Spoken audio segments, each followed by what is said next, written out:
मुल्क में कोरोना के असरात के हवाले से खबर शामिल करें। आपको बताएं कि लॉकडाउन के मुस्बत असरात के बायस अमवात में बदतरीज कमी आना शुरू हो चुकी है। इस वक्त हमारे साथ अब्दुल वहीद रबानी जो कि जिना अस्पताल में मौजूद है, इनसे बात करेंगे। जी वहीद, आगाह कीजिएगा, क्या तफसीलात हैं आपके पास? बिल्कुल, पाकिस्तान से अच्छी खबर यह है कि कोरोना के जो मरीज़ हैं उनकी जो तादाद है उसमें कमी वाक़ई हुई अच्छी खासी, और उनकी जो पॉजिटिविटी की शरह है जो 31 से कम होकर 6 रह गई है। डेफिनेटली जो अस्पतालों में उसका रश है वो कम हुआ है। जिना अस्पताल की क्या सूरत है, जिना अस्पताल के जो शोबा ICU है उसके जो सरबराह हैं प्रोफेसर अशरफ से हमारे साथ मौजूद है, उनसे बात करते हैं। सर बताइएगा, सबसे पहले जिना का इंटरनली कितना पेशेंट बाकी रह गए हैं और किस तरह कम हुए हैं? जी, thank you very much Waheed.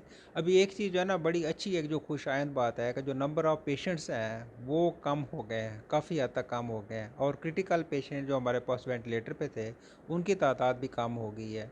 यानी वो जो हमारे पास पेशेंट जो तकरीबन 20 के करीब हमारे वेंटिलेटर जो ऑक्यूपाइड थे, और हमारा क्रिटिकल यूनिट जिसमें 20 के करीब मरीज़ थे, वो अभी 4 या 5 या 6 7 8 तक इस हद तक आ रहे हैं। लेकिन अभी केसेस आ रहे हैं, मतलब ये बिल्कुल ख़त्म तो नहीं हुआ। तो अगर आवाम SOPs को फॉलो करेगी तो होपफुली इंशाल्लाह हम इसे छुटकारा पा लेंगे। अच्छा सर, नॉर्मली जो फाइटर कहा गया, डॉक्टर्स को कहा गया, मगर टेक्निकली बताइएगा, जो ICU में आप थे टेक्निक और जो संजीदा और सीरियस पेशेंट थे उनको आप डील करते रहे, कैसे डील करते थे?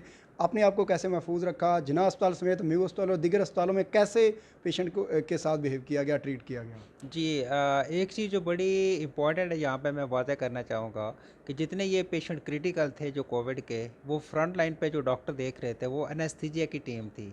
जो सारे इसमें जो जिना हॉस्पिटल में, जनरल हॉस्पिटल में, म्यू हॉस्पिटल में, बड़े जितने भी हॉस्पिटल हैं, उन सब में जो टीम जो फ्रंट पे लीड कर रही थी, जो क्रिटिकल पेशेंट्स को दे रही थी, वो एनेस्थीसिया की टीम थी। तो हमने अपने आप को भी काफ़ी, हालाँकि काफ़ी गर्म मौसम में PP किट्स पहन के ड्यूटी करना, वहाँ पे राउंड द क्लॉक उन पेशेंट्स की प्रॉब्लम वेंटिलेटर पे डालना, और वहाँ पे जहाँ पे हम ये काम कर रहे थे वहाँ उस एरिया में भी कितनी बहुत ज़्यादा कोई एयर कंडीशनिंग की सहूलत नहीं थी स्टार्ट में, तो काफ़ी मुश्किल पेश आई। लेकिन अल्लाह का शुक्र है कि हमने बड़ी बहुत ही इसको खंदा पेशानी से, और इसको बड़े बहुत ही हमने एक जज्बे के साथ इसको एक्सेप्ट किया, और हमने बड़ा बहुत ही इसको एक लगन के साथ काम करके हमने इसकी, मतलब हमने मरीज़ों को, अल्लाह का शुक्र है कि हमने हमारे तकरीबन जो क्रिटिकल पेशेंट थे जो हमारे पास ICU में रहे हैं उनकी तादाद 200 से ज़्यादा थी, और जो उसमें जो पेशेंट रिकवर हो गए हैं वो इंशाल्लाह, मतलब सॉरी, उसमें जो है ना वो तकरीबन 120 के करीब हमारे जो है ना मरीज़ वो सेहतयाब हुए हैं।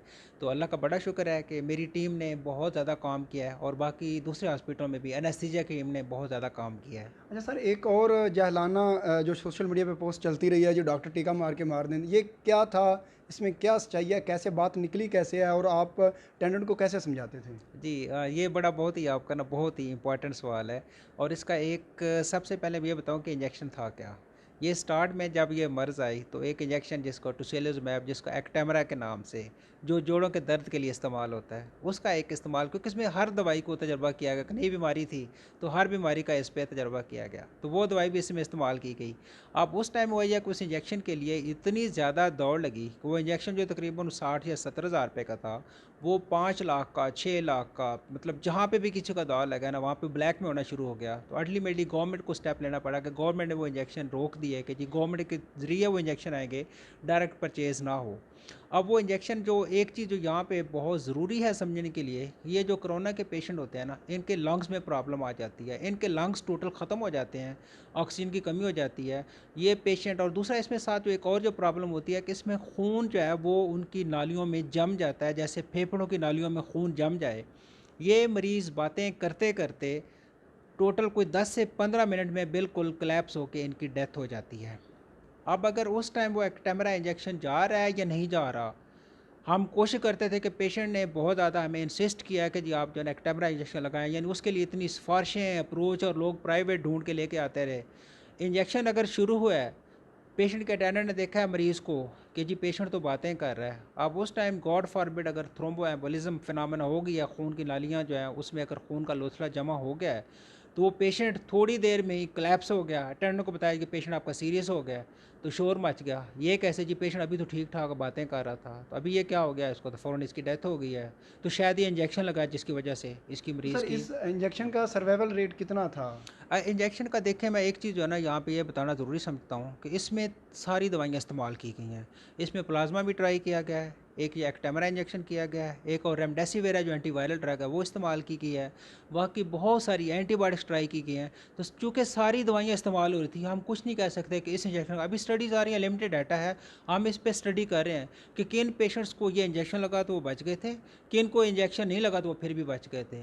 दूसरी बात ये है कि अभी कल ही अगर आपने एक बहुत बड़ी खबर सुनी होगी कि हमारे निश्तर मेडिकल यूनिवर्सिटी के एक वाइस चांसलर, उनकी डेथ हुई है, जो मुस्तफ़ा कमाल पाशा हैं। तो अगर ऐसा कोई इंजेक्शन लगा के मारने वाले जिसके लिए पूरी दुनिया गमगीन है, हम भी बड़े अंदर से हम खून के आंसू रो रहे हैं कि हमारे वो सीनियर, एक मतलब वाइस चांसलर एक नाम होता है, यूनिवर्सिटी को लीड करता है, कल उसको यूनिवर्सिटी के फ्लैग में, झंडे में उसको लपेट के तो उसकी जो है ना, तो उसकी डेड बॉडी को और उसका जनाजा किया गया है।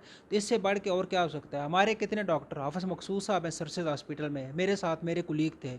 अगर ये इंजेक्शन लगाने वाली बात सही होती, क्या हम डॉक्टर्स अपने डॉक्टर्स भाइयों को इंजेक्शन लगा रहे होते?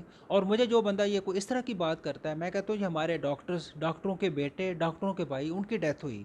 आप यूँ करें, ऐसे करें कि हमें बताएं, आप अपने भाई को मारने की हमसे क्या कीमत लेते हैं? मैं पे करवाता हूँ। आप अपने बाप को मारने की मुझे बताएं, जितने पैसे मुझे चाहिए मैं अपने भाई को या बाप को मार देता हूँ। इस पे सारे कहते हैं सॉरी सॉरी, नहीं हमें ये बात नहीं करनी चाहिए थी। तो ये तो एक ना वो इंसानियत की तज़लील करने वाली बात है कि वो डॉक्टर इतना जो है मुक़द्दस पेशा है, उसको एक ये फ़जूल किस्म का एक स्टिग्मा लगा के बदनाम किया गया है।